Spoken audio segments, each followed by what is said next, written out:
What I'm about to tell you now may become the last day of your old shadow and the first day of a real life. I didn't come here to comfort you or wipe a tear from your cheek. I didn't come to stroke your ego, sing you a lullaby, and tell you you're special.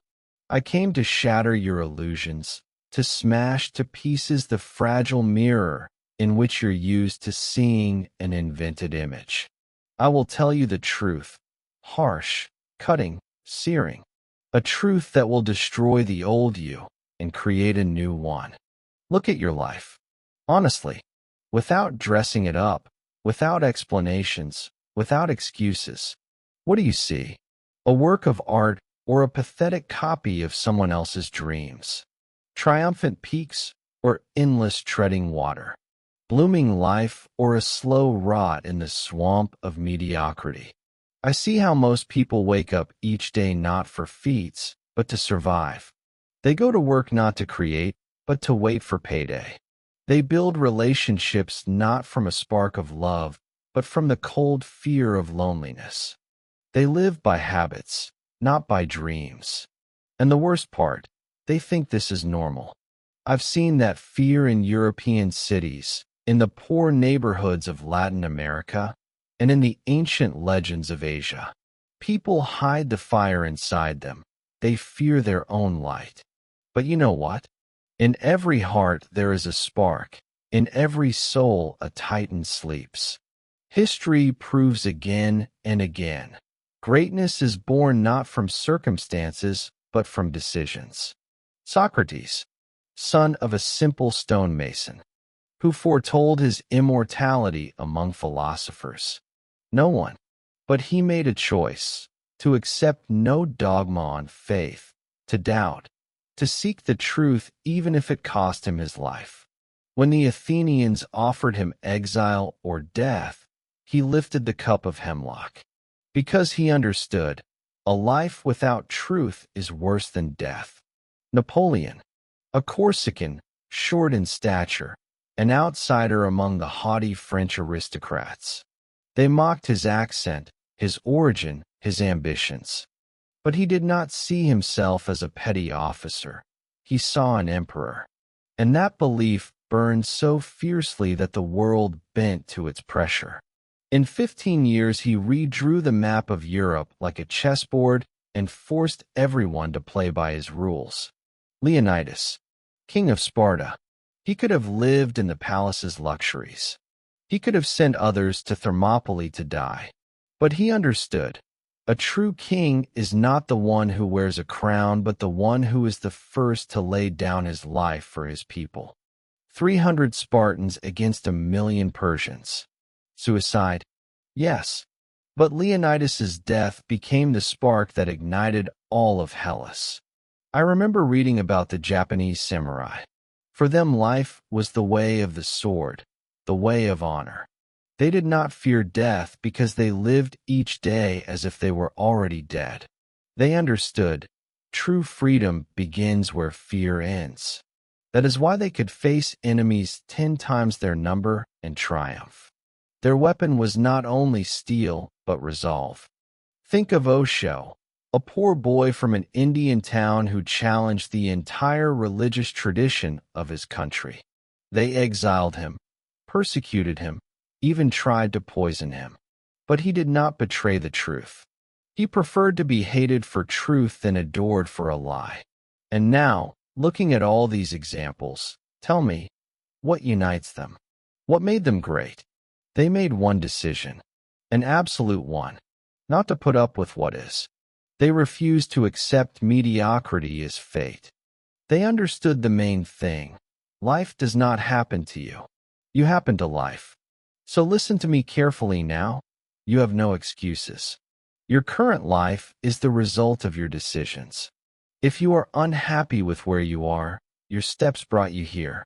But that also means the power to change everything is in your hands. Right now, in this second. But for that you must die.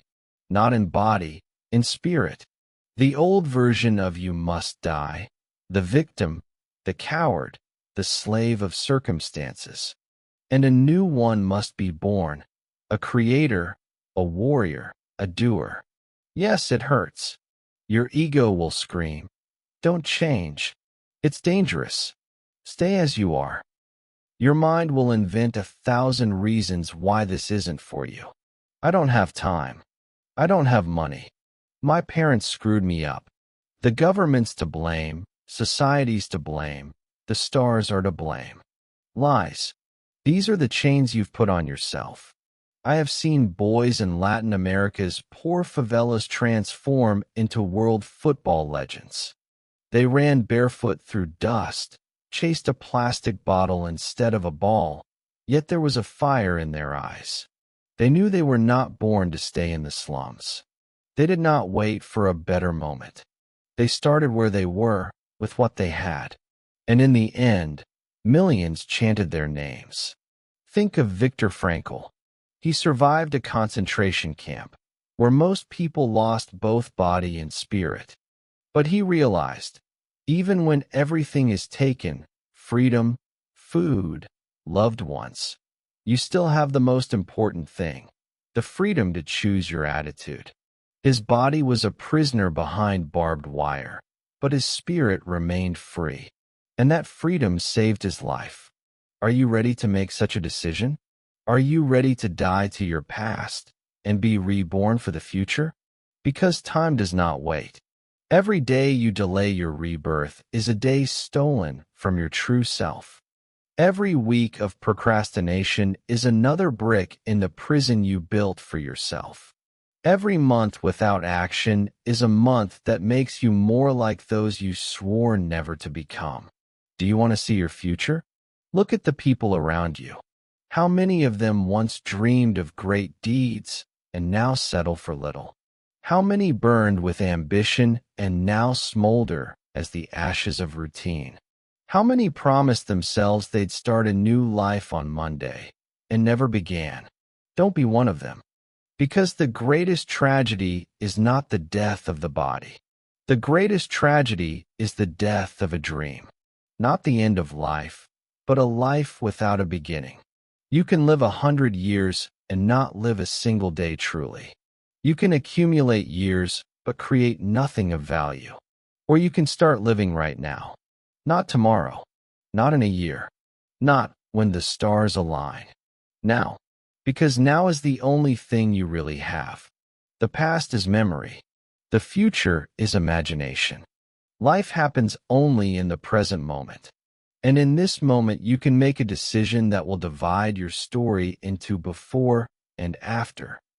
I remember reading about ancient warriors who did not seek glory in golden crowns or loud titles.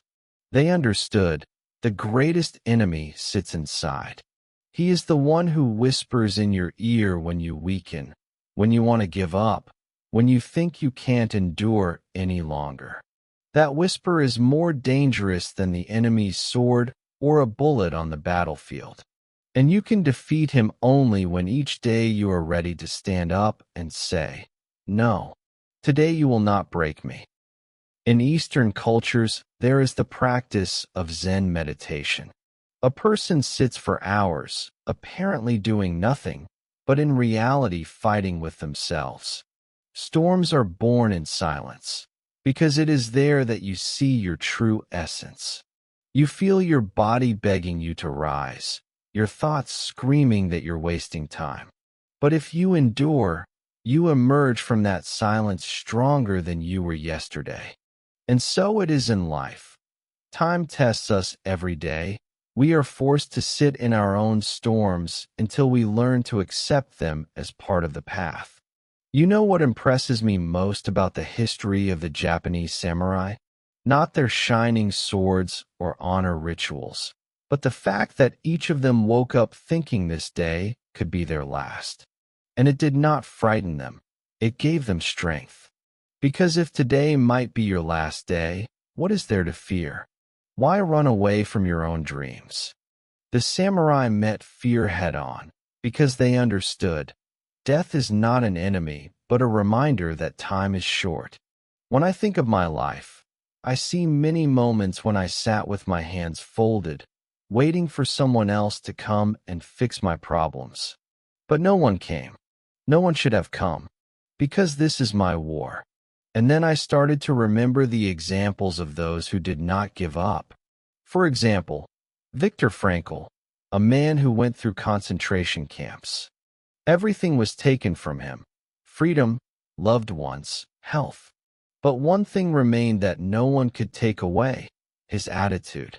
He said that even in the darkest conditions, a person has the freedom to choose how to relate to what is happening to them. His book struck me in the heart. If he, having gone through hell, could find meaning, what stops me? Or remember Spartacus, a slave who raised a rebellion against an entire empire. He knew the odds were slim, but he still stepped onto the arena of history. And even when they crucified him, his name did not disappear.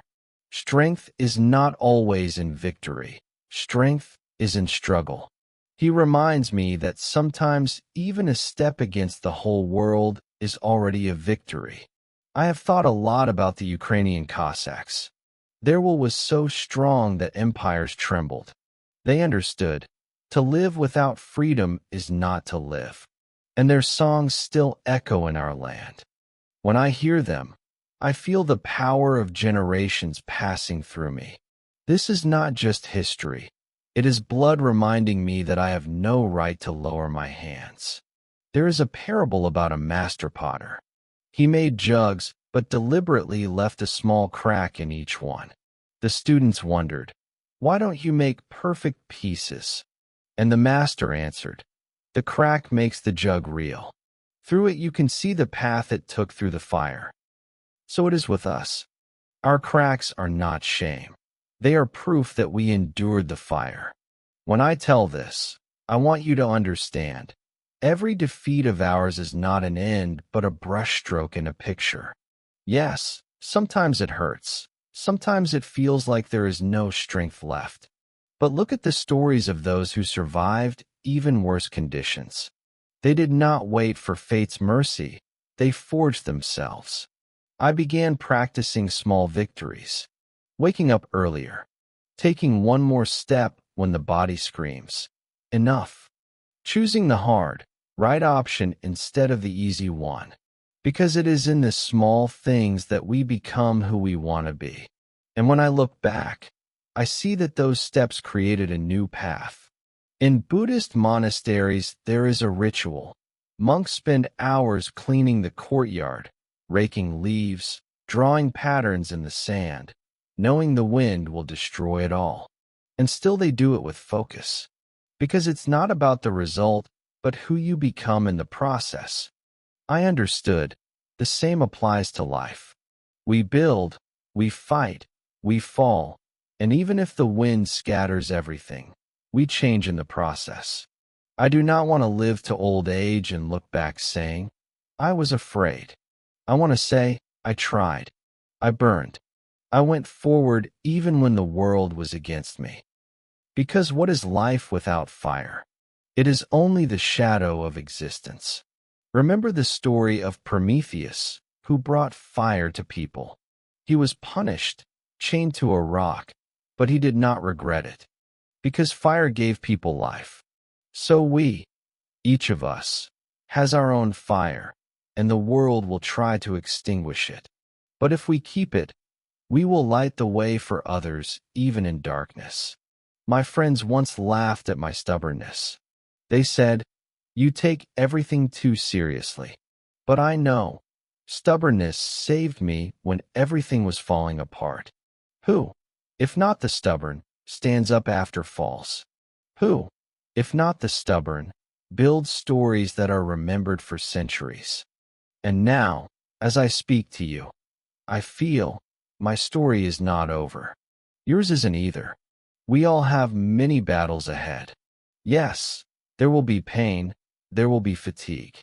But there will also be victory if we do not surrender. Because life is not a gift, it is a battlefield. And the one who wins here is the one who has the courage to say, "I will not retreat." There is an old African proverb: if you want to go fast, go alone. If you want to go far, go together. The older I get, the more I understand that wisdom. When I was young, I thought I could overcome everything on my own. I didn't ask for help. I trusted no one, because I believed true strength lay in isolation. But now I see, even the strongest warrior needs the shoulder of a comrade. Even the lion in the savannah does not live alone. He leads a pride. I am inspired by the story of Mowgli not because he was among wolves, but because those wolves accepted him, gave him a family in which he grew. True strength is not only in the sword or the mind, but in the community that holds you when you fall. Each of us needs such a pack. I also recall biblical stories. David went out against Goliath not only with a sling, but with the faith that God was on his side. Sometimes belief in something larger than yourself gives you a power that cannot be explained by logic. When I stood before trials, I felt something higher holding me, pushing me forward even when I wanted to break. But I have also seen the opposite, how a person can get lost without values. One culture that has always impressed me is that of the Vikings. They did not fear death because they believed that after dying in battle, they would reach Valhalla. For them, life was only a prologue to the great battle after death. And that belief made them fearless. I ask myself, what makes me fearless? What is my Valhalla? Perhaps the answer is simple. My later is the people I inspired. Because we all leave a trace. Even if we don't see it, our words and deeds touch someone and change their life. And that chain continues. I remember reading about the Japanese art of kintsugi. They repair broken pottery with gold, making the cracks visible rather than hiding them. Then the vessel becomes even more valuable than it was before. I think that's how our lives work. Our scars are the gold that makes us unique. We often try to hide pain as if it diminishes us. But in reality, it elevates us.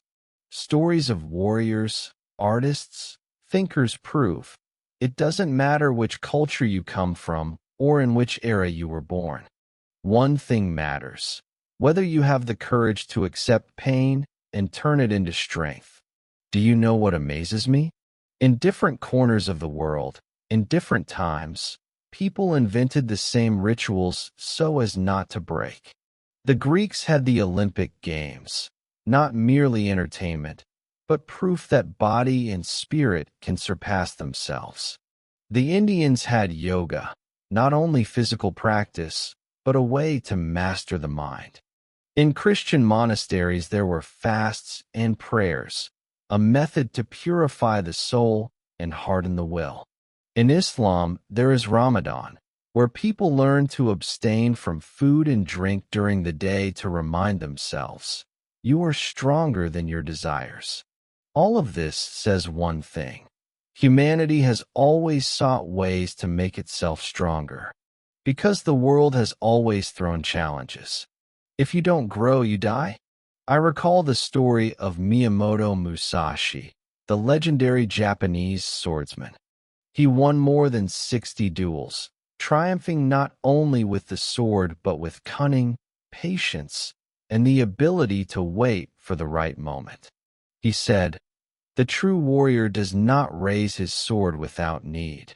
That phrase teaches me, strength is not in striking all the time, but in knowing when to strike and when to wait. The story of Sparta also does not leave me alone. 300 warriors who stood against Xerxes' vast army. They knew they would die, and still they stood. For them, retreat was worse than defeat. Can we say the same about our battles today? Are we ready to stand even when there is no chance? It pains me to admit it, but most of us retreat before the battle even begins. We lose in our heads before we take the first step. We fear criticism, fear ridicule, fear failure. But we should fear something else. Fear living a life as if we never truly lived.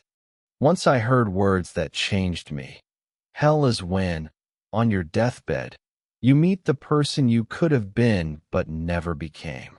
Since then I have feared not failure so much as wasted days. Every day I do nothing.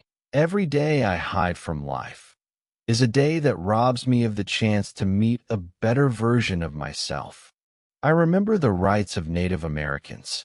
Before becoming a warrior, a youth would go into the forest for several days without food or water. He had to be alone with his fears, with the dark, with himself. Only after that could he return and say, "I am ready." And then the tribe accepted him as a man. I ask, how many of us have walked our forests? Do we still live running from the dark? But darkness is inevitable. It comes to everyone. And only he who does not flee but enters it with open eyes emerges real. I know this sounds dramatic, but isn't life dramatic? Isn't it dramatic to lose, dramatic to stand on the edge, dramatic to fight for meaning when everything around says, "Give up"? We are all actors in the great tragedy called life. But each of us can choose whether to play the role of victim or the role of warrior. I chose the latter. And so every time the world pushes me aside, I remind myself, I am not sand, I am rock. Waves can strike me, winds can buff me, but I will stand. Because I remember, even if I fall, even if I shatter, my cracks will become gold. And perhaps someone else, looking at them, will find the strength to rise. The longer I live, the more I see that the world is a mirror. It does not show us what we want, but who we truly are. If you are weak inside, the world will crush you. But if you have built a spine, no storm will break you. I recall an ancient legend about a Chinese warrior who was preparing for battle. He was given a clay pot and told, "Keep it safe." The warrior was puzzled. "Why do I need this thing? I'm going to war." And then the sage explained, "If you cannot guard what is fragile, you will not be able to protect what is strong." This story teaches me, strength is not only in the sword. Strength is in the ability to guard a dream, to guard loved ones, to guard even your own weakness until it transforms into new strength. Across cultures, I see the same motif. To become whole, you must pass through brokenness. In the Amazon, shamans have a ritual where a person is left in the jungle with a single cup of ayahuasca. He must face his own fears, endure terrifying visions, and emerge reborn. In Sufi practices, a person endures the dark night of the soul when it seems all is lost, and then from the ashes rises a new fire. In Christianity, there is Golgotha, the peak of suffering, after which comes resurrection. I understood, you cannot grow if you do not pass through your own hell. And each of us has our Golgotha, our forest, our jungle. The only question is whether we have the courage to walk through them instead of running away. I remember the Stoic Epictetus. He was a slave, beaten and humiliated, but he said, "You can break my body, but you cannot break my will." That is where true freedom lies, within. No torturer, no prison, no authority can take it away. And I ask myself, do I have that kind of freedom? Can I say, everything can be taken from me, but not my dignity? The stories of practitioners from different cultures prove, yes, it is possible. In Tibetan monks, I see calm. In Cossack leaders, fiery passion. In African tribes, the power of community.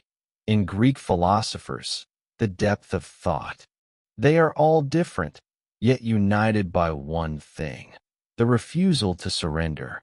And I think, the more I look at the world, the more I realize the greatest drama is not in wars or disasters. The greatest drama is when a person gives up on themselves, when they stop fighting, when they hide their dreams in a dark corner and say, "This is not for me." That is the true death that comes during life. I have seen those who surrendered. In their eyes there was something worse than exhaustion, emptiness, as if they were no longer here. They walked, spoke, ate, but there was no fire in them. And I decided, better I burn and scorch myself, better I fall and break, than allow emptiness to settle within me. One metaphor from Indian culture helped me. They say, life is like the dance of Shiva. Destruction and creation, chaos and order, all merging into one endless movement. And our task is to learn to dance among ruins. Because ruins will always exist. The question is whether we can feel the rhythm within them and create new music. Sometimes I feel like I am speaking to myself in the mirror, asking, are you ready to fall today? Are you ready to rise today? Are you ready to accept that everything can vanish, yet you will still move forward? And I answer, yes. Because what else remains for us? Look at the stories of great leaders. Churchill, who during the war told his people, we will never surrender. Martin Luther King, who stood against an entire system with a dream of equality. Gandhi, who defeated an empire not with a sword, but with the power of spirit. They were human, just like us. They too were afraid. They too made mistakes. But the difference was in choice. They chose to move forward, even when the darkness was thicker than the light. We often think heroes are somewhere out there, far away. But the truth is different. The heroes sit within us. The only question is whether we let them awaken. I want to tell you, do not fear your drama. Do not fear your cracks. Do not fear your falls. For they are what make you real. Courage is not the absence of fear, but the ability to walk despite it. Strength is not the absence of defeats, but the ability to rise after them. Remember how in Japanese garden stones are arranged so that a unique chaos is always visible, and yet within it there is harmony. So it is in our lives. Chaos and pain may seem senseless, but if you look deeper, there is order in them that shapes us. We are all stories, and the question is not whether our story will include pain. It will. The question is, will we turn it into a greater truth? Will we allow our defeats to become the gold of kintsugi?